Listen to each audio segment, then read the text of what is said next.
Hey guys, how's it going? Thought I'd have a little bit of fun here. The lighting is not ideal in this room. In fact, you can see the shadow from my phone kind of right here in the corner of the screen. But I think we're going to go with it anyway because the window does give a decent amount of light to check out the knives here. So I'm going to ramble a little bit while I'm waiting for a few people to join. Just let me start by saying I hope everyone is staying safe. I hope you are finding some ways to enjoy yourself and do just some things for fun and enjoyment and comfort while we're all kind of stuck indoors dealing with this rather frustrating situation. I won't say the name of it. I'm sure by now you know we're not supposed to say the name on YouTube. They've got some kind of weird rules about it. So that's fine. I think I've got enough power on my phone to get through this. If I have to pause for a second and plug this thing in, you're going to have to bear with me, but hopefully it won't come to that. Anyway, what I want to talk about is satisfaction. And um, I've been thinking over the last few days, or really longer than that, about what is it that makes me really enjoy a knife. And it's not so much, I have knives that have great action. I have knives that look really cool. I have knives that are really well built. I have knives that have really interesting locking mechanisms, great quality, all kinds of different features. But and I guess the point is that none of those things make me really super duper excited. Okay. Although there's a sense in which all of them do. So I'd love to have you guys participate in this a little bit. I'll probably have to remind people as people are kind of coming and going, and the numbers go up and down here. I'll probably ask this question more than once. Hey, how's it going? So the word that I've come to describe uh, when I really, really like a knife is that it's satisfying. Okay. And it's different things. Okay. So, for uh, something like the Sabenza, the Nkosi here, I'm sorry. There's a number of things that I enjoy. I love the way it's put together. I love the way the pivot is done on this guy. I love, in this case, I really like that blade shape. Although I'd be equally happy with a drop point. But this knife is satisfying for a number of reasons, but they're very different, for example, from the reasons that this one is satisfying. And they're different again from the reasons this one is satisfying. All right, so what I thought I'd do is kind of go through some of these knives. I didn't clean them all up first. I've got a bunch of knives here, so I didn't really go in detail checking out each one to make sure I was happy with it. Anyway, um, I've got a few different knives here, different categories, different elements, and there are a few things that I enjoy and find really, really cool about each one. So I thought I'd go through my list. And again, those of you who are watching, I'd love you to weigh in and just share what you find really satisfying. Someone already mentioned over on the Facebook page that a knife that has great action, and certainly I can get with that.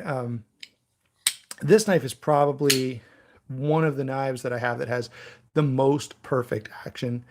This, of course, is the Riot Torrent. I guess I should go through and name these as we go along. So Riot Torrent, We Knives Malice, Spyderco Manix 2, Lockback, Cold Steel 8015. I guess you can see it right there. Chris Reeve Knives in Cosi. I've got a bunch of knives sitting over here on the side that I'll kind of bring in as we work our way through the conversation. But again, for those of you who are just joining, I'd welcome your contribution.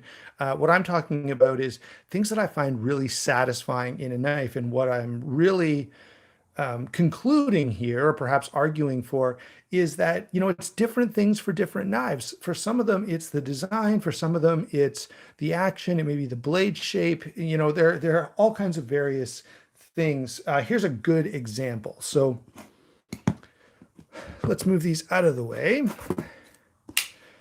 and bring in the Cold Steel Formax. Now, I would not try to argue even for a second that the Formax is a practical, highly versatile knife that I would just recommend everyone go out and get. All right. It's not that, right? Probably a good portion of the people who will watch this video would not enjoy a Formax. I don't know. I guess you guys are watching my channel, so probably a number of you would enjoy a Formax. Um, but I think you guys get my point, right? This is definitely not a knife for everybody. However, it is a knife that uh, what I'm talking about is satisfaction. So I'm kind of talking about the things that I find really satisfying. And what I realize is one, that's sort of the word that I've been using lately to describe knives that I really, really enjoy. And of course, I enjoy a lot of different knives. Uh, so let's get back to the discussion. So the Formax is, as I was saying, not the knife for everybody. All right. By the way, if you're watching, just let me know. Is the Formax something you appreciate, or do you go, why would anyone want that giant, stupid thing? I'd be, you're not going to change my mind, but I'd be happy to hear your opinion. So yeah, the Formax I love just because it's so stupidly overbuilt that, it really is an experiment in how heavy duty and crazy can we make a knife.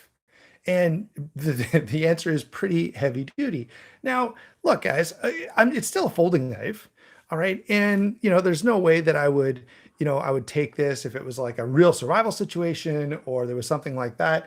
Obviously, I'm gonna go with a fixed blade, but it's fun to have a knife that's big and ridiculous and, is really the very top of what you can do in terms of a tough, durable, reliable folder.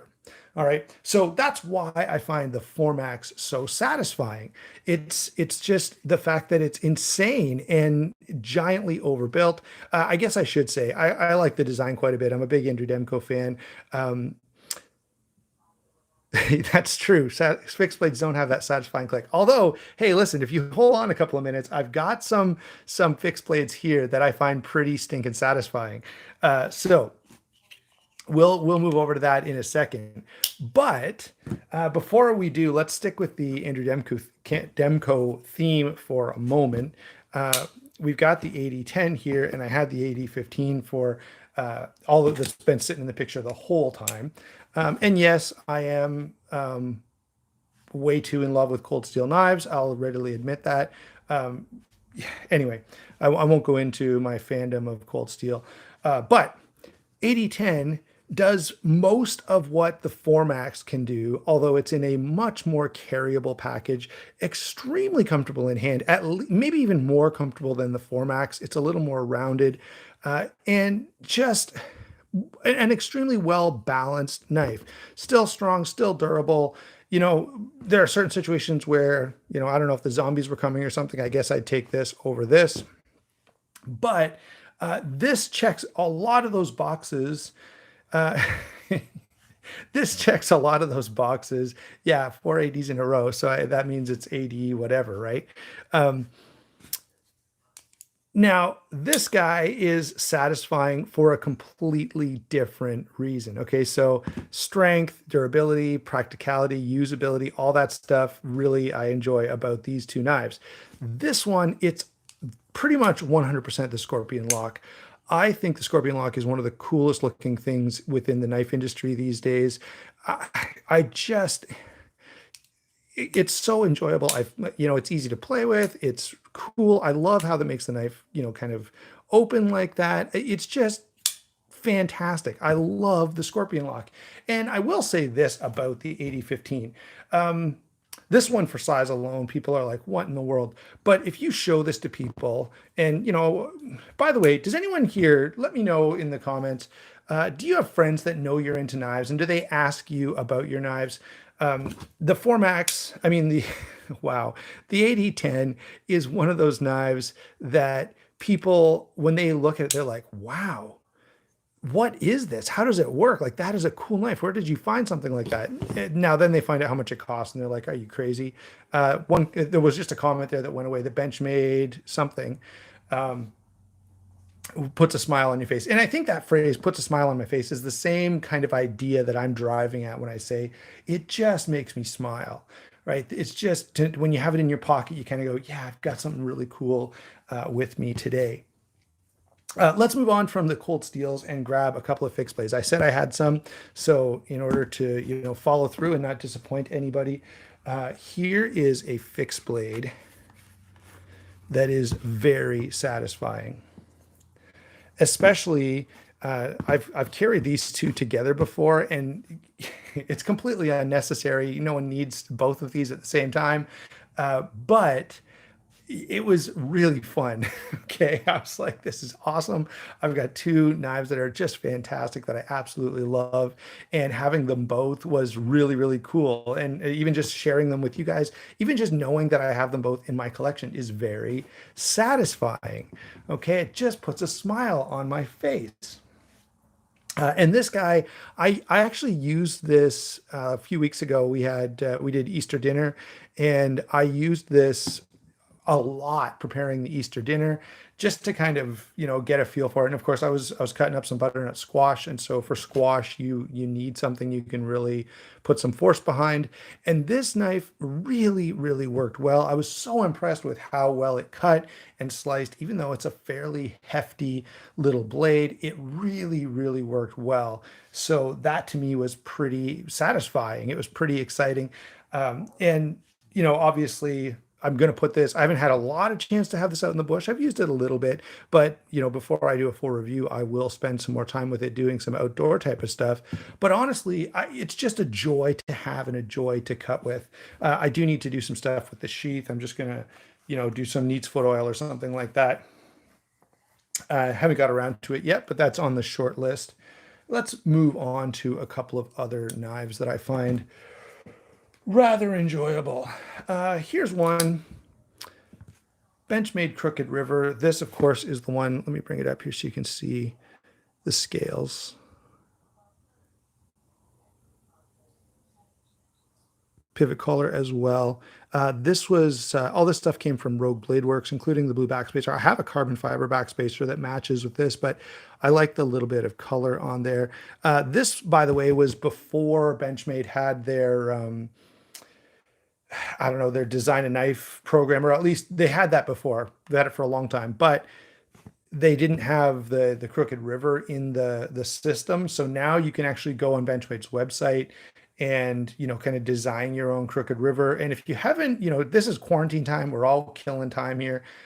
It's a great little exercise. Even if you're not going to buy one, they can be stupidly expensive, but it's so much fun to sit there on the Benchmade website and flick through, different blade finishes and colors and steels and match up different colors and finishes and just kind of go through. I don't know, I may do 3 or 4 different variations of a knife on that little program before I'm done. Just a great way to kill time.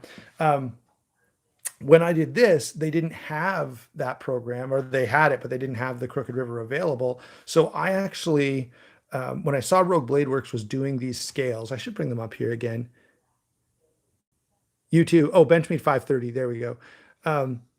Anyway, I didn't know that, or when I knew that that Rogue Blade Works was doing these scales, I ordered all of this stuff and then had to go and find a Crooked River. I didn't want to, of course, pay full price. So I spent a bunch of time looking around the secondary market. Now, I will say it took a long time for these scales to come in. So I ended up having lots of extra time.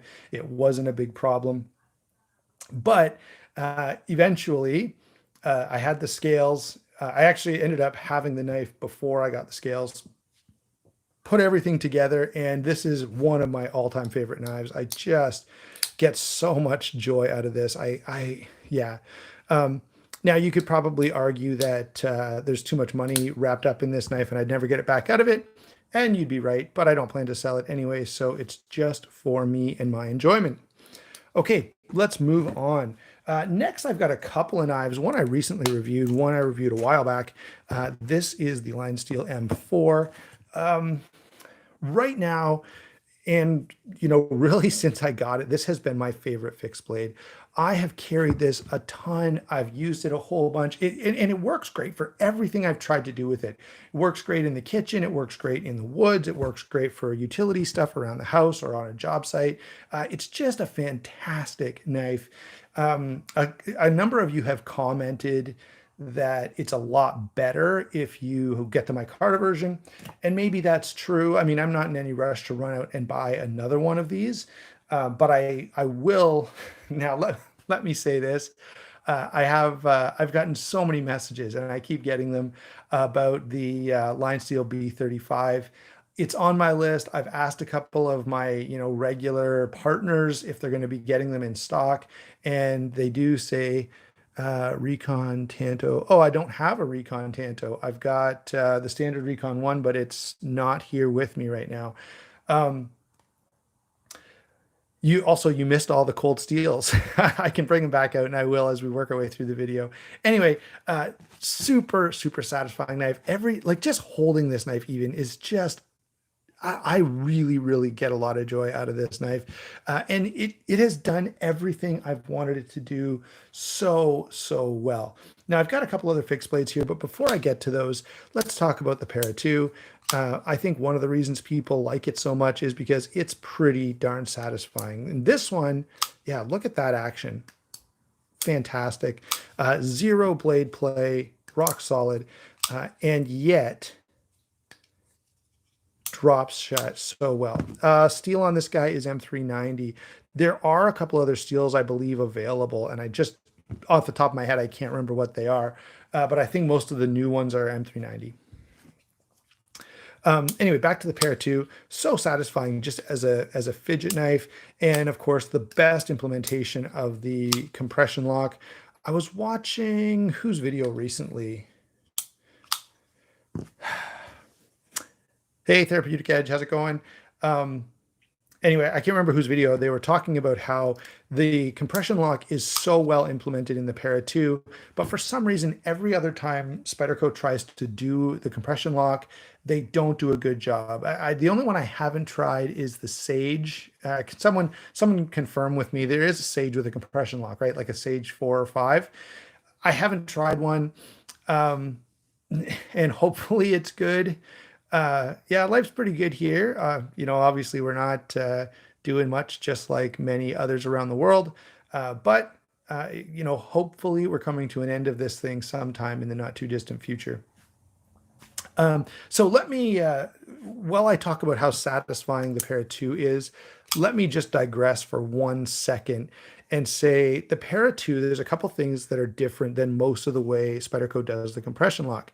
Okay, first of all, this is super easy to get a hold of, right? I can easily fit my thumb in here. I can depress this leaf spring and use the knife.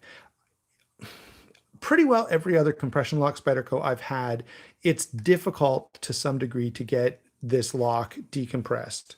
All right, and that is really, really annoying. The other thing is the made in Taiwan compression locks, they round the corner of this off and end up making it harder to get a hold of. There you go, Sage 5. Get it to drop it then. Oh yeah, okay. Can you, Mr. Jinx, can you get a hold of the compression lock easily? That's the thing I've seemed to notice about almost every other Spyderco that has the compression lock. You can't get a hold of the lock easily. You can't decompress the lock bar, which is really, really frustrating. Anyway, let's move on from that. I've got a couple of more satisfying knives to share with you guys. This one is interesting. So Spidey Chef, very, very popular knife. Actually not my favorite Spyderco. I don't hate the knife, but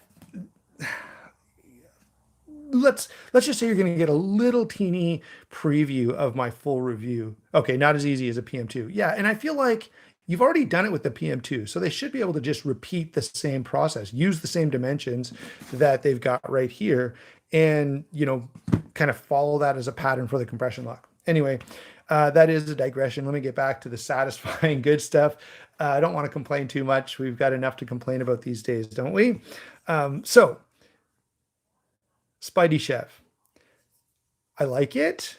I like the blade shape. I like it's relatively comfortable. It's very, very easy to carry, very enjoyable from that perspective.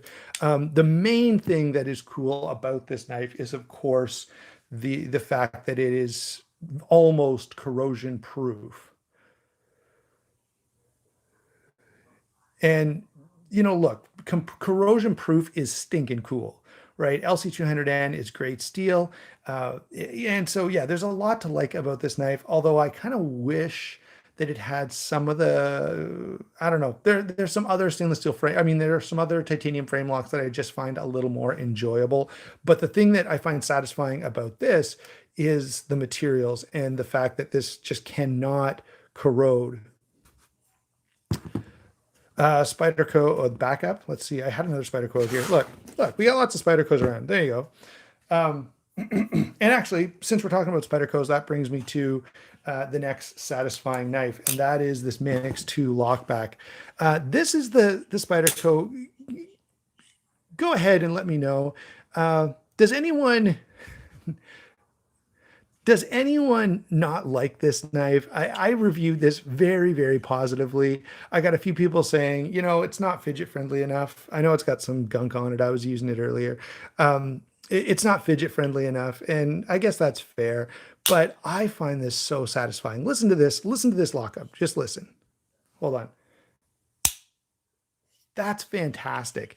That's what I call satisfying, guys. And not to mention, when you have this in hand, it is so comfortable. And I've compared this head to head. I've had a couple of other Manixes, and I find this one feels a lot nicer in hand. The ergonomics on this is better. And look, the ergonomics on the Manix are already great, right? It's a really, really comfortable knife. It feels fantastic in hand, and this feels even better than the average. And so for those reasons, I think, this is the best version of the knife. By the way, this is not the stock clip. The original owner of this lost the clip or bent it or something and replaced it with a black one. I don't care. I actually I need to get my hands on some Lynch clips and add some to my Spydercos. All right, let's get these guys out of the way. There's that satisfying snap one more time. And actually, let's leave the M4 in here. Recently, actually was it yesterday or the day before? Anyway, recently, the review of this guy will have posted. This is the Line Steel T5. And again, super satisfying. It just brings a smile to my face. And the main thing that does it is, I got gunk all over this. Anyway, the main thing that does it is look at this handle. Look at the milling. Look at the micarta. It's beautiful. This thing is a work of art. Crown spine, 3D machine so that the knife drops into the handle. I mean, this is truly fantastic. And it just, carrying this and using it is just a ton of fun. Now, this is, of course, the knife that I would take if things were really getting hairy and I wanted something reliable. All right. I would choose this over this for sure. Just the reliability of a fixed blade is definitely going to be something you'd want. All right. And if things are that bad off, you're not worried about, carrying a weapon on your body, and that's the last thing on your mind. All right. Since we're talking about fixed blades, let's get all the fixed blades here. This is not every fixed blade I have, but these are a bunch of nice ones. There we go. Okay. So I'd love to hear in the comments what you guys think, which is your favorite one now on the screen. This is the Jaros Globetrotter. This is the Lion Steel M4. This is the Lion Steel T5. And this, of course, is the Chris Reeve Knives Nayala in the Insingo blade shape. And guess what, guys? I love every one of these knives. I really do. I love the look. I love the feel in hand. I love the performance. I love the balance. These two are probably tied for highly effective EDC fixed blades. This is probably pushing the envelope a little bigger than what I would normally want to EDC, although I have carried this for a couple of days, when I'm doing like work stuff around town and not out in the woods, and it works fine. Okay. It's small enough and it rides high enough that it's not super conspicuous, but I have all of these out to make one point, and the point is you can get satisfaction from a fixed blade. Each one of these just brings a huge smile to my face, and especially these two. I've been carrying these instead of folders. And that may sound insane because I'm a folder guy. I'm always talking about folders. I have tons of folders and I enjoy them a lot. It's not that I've changed my mind about that, but I actually do. It's pretty common that I will kind of look at the knife shelf and figure out what I want to carry, and I'll end up with one of these two over and above a folder for that day. They're just that well done. See you later, man. Thanks for checking in. So those are the knives that really, really bring a smile to my face for various reasons. I don't know. I probably didn't give this guy enough credit. This is the Wee Knives Malice. This one came from Southern Edge Knife Works. So go ahead and check this guy out. Hey, Rusty Knife Lover, how's it going, buddy? Hold on, let's see here. I'm running out of room on screen.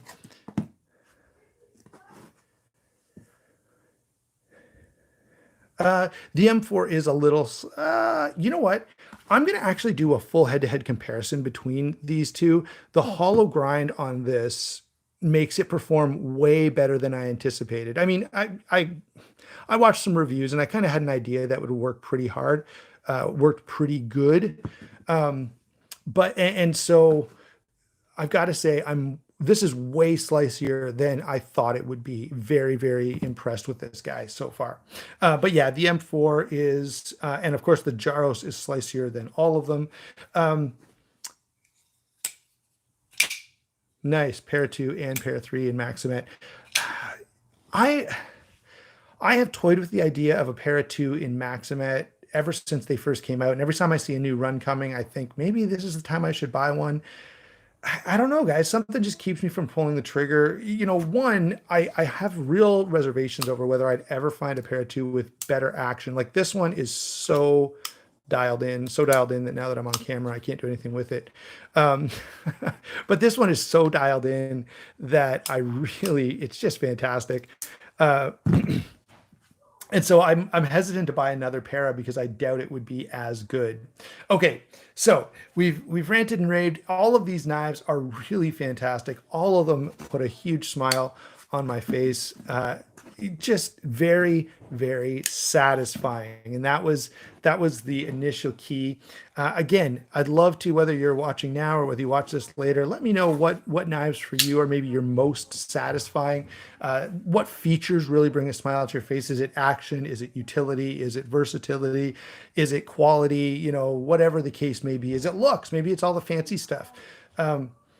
And so, yeah, I'd love to hear what all your thoughts are down in the comments.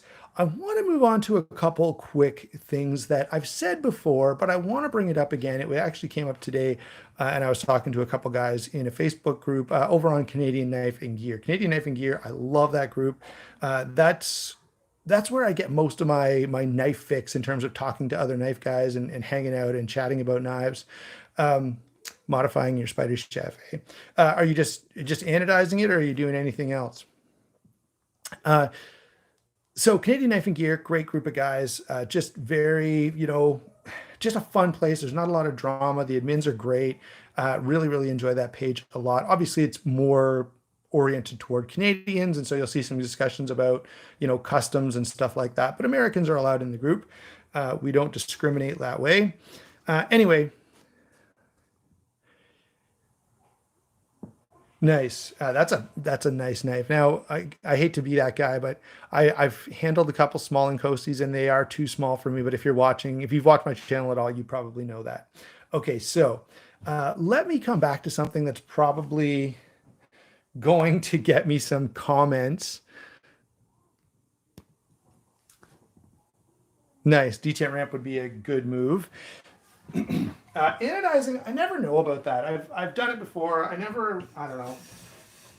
Never end up super satisfied with the results. Hold on, guys. Bear with me here. There we go. Ouch.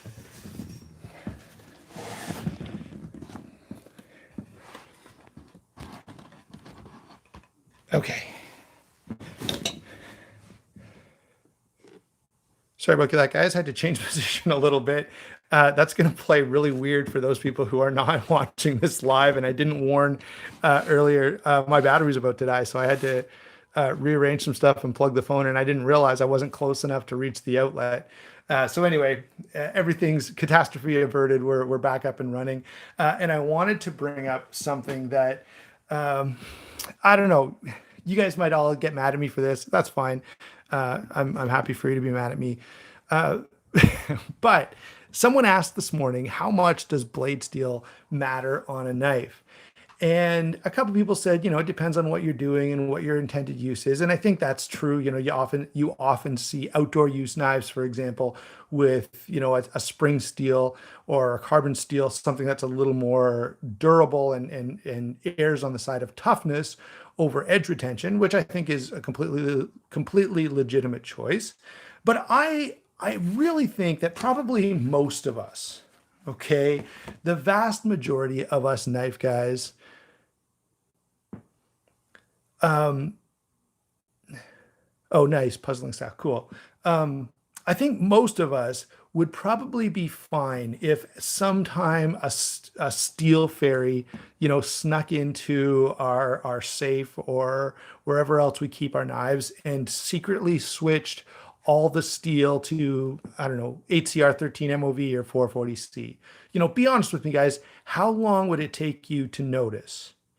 All right. For me, it would probably take a while because one, I switch my knives out a lot. So think about, if I use this for a day, then this for a day, then this for a day, then this for a day, then that, then this, and a few others. That means I've only got a day's use on all of these knives and I've gone like a month. Okay. So guess what? I don't have to sharpen my knives as often. And then, usually if I carry a knife and use it for the day, I'll strop it at the end of the day before I put it away, which means guess what? That my edges last a long time. And so if someone secretly switched all my knives to HCR 13 MOV, I might not notice for a while until I had to sharpen that knife. And of course, as soon as I went to sharpen it, or I might notice, I shouldn't need to sharpen this yet, but for some reason I do. Okay, fair enough. I'd probably pick up on it then. But, my average day, I take my knife out and cut stuff, I don't know, 3, 5, 7 times. It would be under 10 times for sure. All right. Now, some of you watching probably use your knives more than me, but I bet you many of you don't use them as much as I do. And so that means we can go a really long time. Okay, yeah, there you go. I'm the same way. I would probably not notice until I went to sharpen it, and then I'd be like, "What in the? Why is this sharpening so easily?" Then so there you go. That's all I wanted to say. And so sometimes, I'm as bad as anyone else. I really am when I'm reviewing a knife, and I think this is legitimate. Now, bear with me. So this knife right here, it's an expensive knife. I think they go for, I don't know, $250 or something like that. All right. If this didn't have S35VN, right? If it had, I don't know, 14C28N, there's no way I would be paying that price for it. So I do think the materials chosen ought to reflect the price point that you're aiming at. Okay. I don't think every knife has to have M390. I don't think every knife has to have 20 CV or anything else like that. But I do think if you're asking a premium price, you ought to be using premium materials. All right. And so I got into that a little bit with the CRKT review from the other day. My problem with the knife wasn't so much that, I need really, really good edge retention out of my knives. I don't. I can get by with HCR 13 MOV, but what I do ask is value. And so there's no way I was interested in paying $120 for a knife with, what did it have? That 1.4116, that German steel. And so, yeah, the day you have to sharpen those Maximate knives is probably not going to be fun. Is anyone in here who's sharpened Maximate? I remember, a couple of guys reporting that it would chip on them while sharpening. And so I'm a little scared of that, if I'm totally honest. But I'm sure, just take your time, be patient, you'll be fine. I always just think of it as, all steels are about the same. Some of them take more strokes. Okay. So you're going to be spending a greater investment of time. I guess in a really extreme circumstance, you might have to go to a more corrosive or more, wow, a coarser, stone, okay, to take away a little more material. But again, that's something I really, really work hard to try to avoid. Yeah, tutorial for sharpening Maximate. I don't know. Someone out there has got to have one.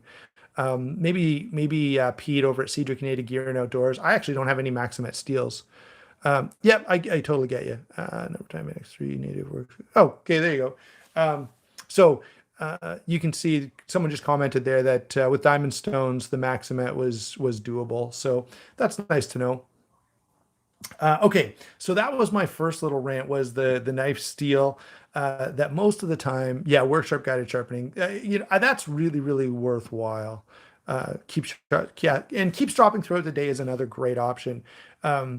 I've done a similar thing with if I'm taking a knife out into the bush that's maybe not that great, and I don't want it to be dull when I need it, then I will one of these days.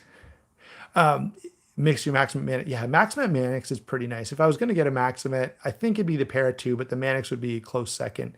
Um, and yes, I actually have stropped, partially partway through the day. If it's a knife that, I know I've got some difficult cutting tasks to do later, and maybe I'm going on a hike or something. I stop, I'll get out the strop, hit the knife on it a few times, and then carry on with life. So there's my steel my steel snob confession that I could probably get by with ATR 13 MOV. I still prefer not to, but to be honest, you probably most of us would be okay for at least a while. And of course, my pocketbook would be better off because I wouldn't be paying the premium prices for the steels that I'm normally getting. Okay, next thing I want to talk about, and this one.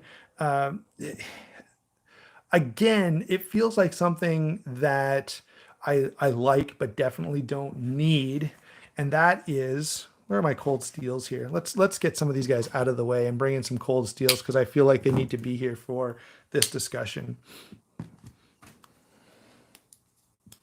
Oh, you know what? If I haven't brought in here yet, this was supposed to be on my list of satisfying knives. How did I miss this one?